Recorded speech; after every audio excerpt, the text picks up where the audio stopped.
పిల్లలకు అప్పుడప్పుడు అజీర్తి చేసి విరేచనాలు కావడం మామూలే. కానీ విరేచనాలు ఎంతకీ తగ్గనప్పుడు, అందులోనూ నీళ్ల విరేచనాలు అవుతున్నప్పుడు ఆలస్యం చేయకుండా వెంటనే డాక్టర్ని సంప్రదించాలి. ఎందుకంటే ఒక్కోసారి నీళ్ల విరేచనాలే పసిబిడ్డకు ప్రాణాంతకంగా మారే ప్రమాదం ఉంది.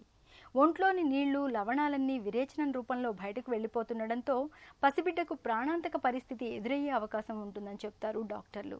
పిల్లల్లో నీళ్ల విరేచనాలు అవుతున్నప్పుడు ఏం చేయాలో, ఏం చేయకూడదో డాక్టర్ని అడిగి ఇప్పుడు తెలుసుకుందాం.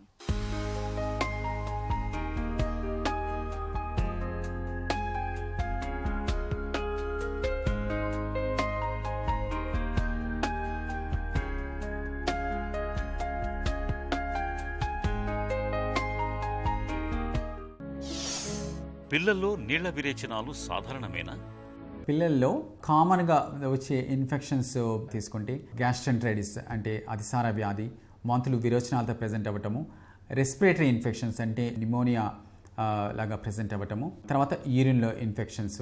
సో ఇవి కామన్గా వచ్చే ఇన్ఫెక్షన్స్. దానిలో గ్యాస్ట్రెంటరైటిస్ అతిసార వ్యాధి అనేది చాలా కామన్గా పిల్లల్లో వస్తూ ఉంటుంది, ఎస్పెషల్లీ 5 సంవత్సరాల లోపు పిల్లలకి. మన ఇండియాలో చూసుకుంటే ఈ విధంగా అతిసార వ్యాధి వచ్చి దానివల్ల డీహైడ్రేషన్లోకి వెళ్ళిపోయి చాలామంది లక్షల్లో చనిపోతూ ఉన్నారు. సో వాటిని ఈజీగా మనం ప్రివెంట్ చేయొచ్చు.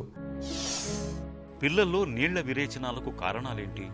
2 సంవత్సరాల లోపు పిల్లలకి ఈ వైరల్ ఇన్ఫెక్షన్ వలన, దానిలో కామన్గా రోటా వైరస్ అంటారు అనే వైరస్ వలన గ్యాస్ట్రెంటరైటిస్ అతిసార వ్యాధి వచ్చి వాంతులు విరోచనాలతో ప్రెజెంట్ అవుతారు అనమాట. ఎయిదర్ వాటర్ కంటామినేషన్, నీళ్ళల్లో ఆ వైరస్ కలిసి ఉండొచ్చు, లేకపోతే ఇచ్చే ఫుడ్లో అన్న ఆ వైరస్ అనేది కలిసి ఉండొచ్చు.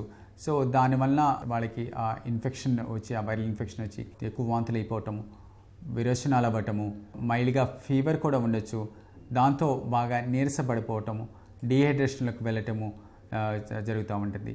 మరి సివియర్ డీహైడ్రేషన్లోకి వెళ్తే దాన్ని షాక్ అంటారు.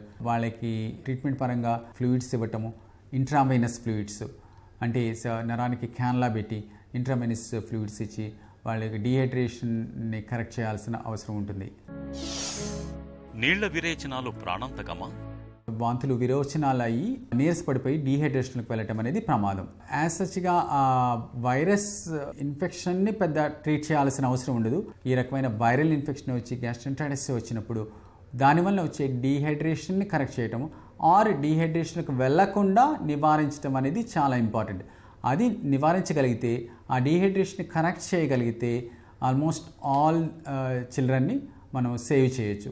కాకపోతే సరైన సమయానికి ఆ డీహైడ్రేషన్ గుర్తించకపోవటం వల్ల, సరిగ్గా డీహైడ్రేషన్ కరెక్ట్ చేయకపోవటం వల్ల ఎక్కువ మంది పిల్లలు ఇండియాలో చనిపోతున్నారు. సో దీని మీద అవగాహన అనేది అవసరము. సో దానికి ట్రీట్మెంట్ అది కూడా చాలా simple. Oral rehydration solution, ORS అంటారు. ORS ప్యాకెట్స్ అనేది ఫార్మసీలో ఉన్న, బయట డిస్పెన్సరీస్లో, మందుల షాపుల్లో దొరుకుతాయి. ఆ ORS ప్యాకెట్స్ తీసుకుని ఒక గ్లాస్ వాటర్లో కలిపి తాగిస్తే మనం ఆ డీహైడ్రేషన్ని కరెక్ట్ చేయొచ్చు, ఆ డీహైడ్రేషన్ వెళ్లకుండా ప్రివెంట్ చేయొచ్చు. ఒకవేళ ఆ ORS ప్యాకెట్స్ దొరకకపోతే కనుక ఒక గ్లాస్ వాటర్ తీసుకుని దానిలో ఒక చిటికెడు ఉప్పు, ఒక చెంచా షుగరు వేసి కలిపేసి అది తాగించవచ్చు. తర్వాత ఎక్కువ వాటరు, కొబ్బరి నీళ్ళు ఇవ్వటము, లేకపోతే గంజి లాంటిది ఇవ్వటము, లేకపోతే జావలాగా అట్లా ఇచ్చి డీహైడ్రేషన్ని కరెక్ట్ చేయగలిగితే సరిపోతుంది. డీహైడ్రేషన్ శాతం మరీ ఎక్కువ ఉండి షాక్లోకి వెళ్ళిపోయి బాగా నీరసపడిపోయి ఆయాసపడతా మత్తులోకి అలా వెళ్ళిపోతుంటే కనుక అటువంటి వాళ్ళని డెఫినెట్గా అడ్మిట్ చేయాలి. అడ్మిట్ చేసి వాళ్ళలో ఎక్కువ శాతం పిల్లల్ని ఇంటెన్సివ్ కేర్లో కూడా ఉంచాల్సిన అవసరం ఉంటుంది. సో దానికి తగినట్టుగా ఫ్లూయిడ్స్ ఇవ్వటము, డీహైడ్రేషన్ని సాధ్యమైనంత త్వరగా కరెక్ట్ చేయాలి. నీళ్ల విరేచనాలు అవుతున్నప్పుడు ఏం చేయాలి? నీళ్ల విరోచనాలు అవుతున్నప్పుడు ఫీడింగ్ అది కంటిన్యూ చేయొచ్చు. కొన్నిసార్లు ఏమనుకుంటారంటే డైరియా అవుతున్నప్పుడు పాలు ఇది ఇవ్వచ్చా, లేకపోతే తల్లిపాలు ఇవ్వచ్చా లేదా అట్లా అనుకుంటారు. తల్లిపాలు అనేది ఇవ్వచ్చు, తల్లిపాలు డెఫినెట్గా ఇవ్వాలి. దానితో పాటు ఇంకా ఎక్స్ట్రా ఫ్లూయిడ్స్, ఎందుకంటే నీరు బయటకు వెళ్ళిపోతుంది కాబట్టి కొబ్బరి నీళ్ళ రూపంలో కానీ లేకపోతే వాటర్ రూపంలో కానీ ORS ప్యాకెట్ల ద్వారా కానీ ఇస్తే డీహైడ్రేషన్ రాకుండా ప్రివెంట్ చేయొచ్చు. నీళ్ల విరేచనాలకు చికిత్స ఏంటి? మెజారిటీ ఆఫ్ ది టైమ్స్ అంటే 100లో 80 నుంచి 90% వరకు వైరస్ వలన అవుతుంది. ఓన్లీ 10 నుంచి 20% వరకు బ్యాక్టీరియా వల్ల కూడా ఇట్లా గ్యాస్ట్రెంటరైటిస్ రావచ్చు. సో వైరస్ వలన వచ్చే గ్యాస్ట్రెంటరైటిస్ కామన్. సో దానిలో మనం మెయిన్గా చేయవలసింది ఏంటంటే it is a supportive treatment. అంటే డీహైడ్రేషన్ కరెక్ట్ చేయటం అనేది ఇంపార్టెంట్. కొంతమందికి జింక్ అనే పదార్థం డెఫిషియన్సీ వల్ల కూడా మోషన్స్ అవ్వచ్చు. చదివేటప్పుడు ఎక్స్ట్రా జింక్ అనేది సప్లిమెంట్ చేస్తాము. కొంతమంది మిల్క్లో ఉండే లాక్టోజ్ అనే పదార్థము సరిపడకపోవటం వలన మోషన్స్ అవ్వచ్చు. అలా మోషన్స్ అవుతున్నప్పుడు ఆ లాక్టోజ్ కలిగి ఉన్న మిల్క్ని అవాయిడ్ చేసి లాక్టోజ్ ఫ్రీ మిల్క్ ఇస్తే డైరియా అది త్వరగా కంట్రోల్ అవుతుంది. ఒక 10 నుంచి 20% లోపు పిల్లలకి బ్యాక్టీరియల్ ఇన్ఫెక్షన్ వలన కూడా మోషన్స్ అవ్వచ్చు. యూజువల్గా ఆ మోషన్స్ ఎలా ఉంటాయి అంటే కొంచెం జిగటగా అవ్వటము, కలర్ కూడా మారటం, పచ్చగా అవ్వటము, దాంతోపాటు బంకపట్టము, దాంతోపాటు బ్లడ్ కూడా కొన్నిసార్లు పడవచ్చు. సో అలా బ్యాక్టీరియల్ ఇన్ఫెక్షన్ అనిపించినప్పుడు అప్పుడు మనం ఎంపెరికల్గా యాంటీబయాటిక్స్ స్టార్ట్ చేస్తాము. అప్పుడు స్టూల్ అది పరీక్షకు పంపిస్తాము, కల్చర్ టెస్ట్కి పంపిస్తాము. దాన్ని బట్టి యాంటీబయాటిక్స్ అవి స్టార్ట్ చేస్తే ఎక్కువ మంది పిల్లలు ఏ ప్రాబ్లం లేకుండా బయటకు వచ్చేస్తారు. సో వాళ్ళలో కూడా మన డీహైడ్రేషన్ అనేది కరెక్ట్ చేయాలి. నీళ్ల విరేచనాలను ఎలా అరికట్టాలి? టీకాతో ఫలితం ఉంటుందా?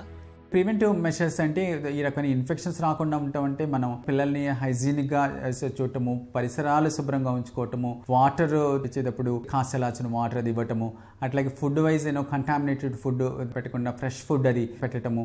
సో ఇవన్నీ చాలా ఇంపార్టెంట్. తర్వాత ఇప్పుడు వ్యాక్సిన్స్ ఆర్ అవైలబుల్. ఇప్పుడు రోటా వైరస్ అనేది దాదాపుగా 90% పిల్లలు 2 సంవత్సరాల లోపు పిల్లలకి, ఎస్పెషల్లీ 6 నెలల లోపు పిల్లలకి ఇస్తాం అనమాట. కొన్ని రకాల రోటా వైరస్ బ్రాండ్ వ్యాక్సిన్ అయితే కనుక 2 సార్లు ఇస్తాము. కొన్ని రకాల వ్యాక్సిన్స్ అయితే కనుక 3 డోసెస్ ఇవ్వాల్సి వస్తుంది.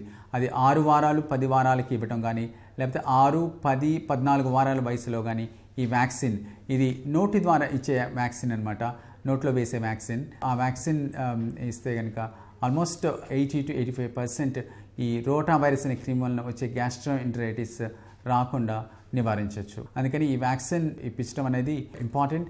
అప్పుడు గవర్నమెంట్ సెక్టర్లో కూడా ఈ రోటా వైరస్ అనే వ్యాక్సిన్ అనేది రీసెంట్గా ఇస్తున్నారు.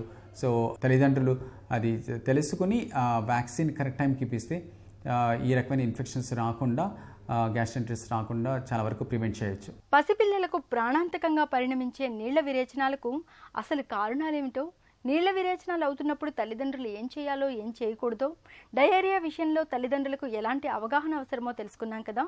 ఇక ఈరోజు కార్యక్రమాన్ని ముగించే ముందు సన్షైన్ హాస్పిటల్ సమర్పించే ఒక చిన్న చిట్కా మీకోసం. వేసవిలో స్నానానికి సబ్బులకు బదులుగా సున్నిపిండిని వాడటాన్ని అలవాటు చేసుకోండి. తీవ్రమైన ఎండవేడి నుంచి చర్మానికి ఎదురయ్యే ఇబ్బందులు చాలా వరకు తగ్గుతాయి. చర్మం చక్కటి ఆరోగ్యంతో ఉంటుంది.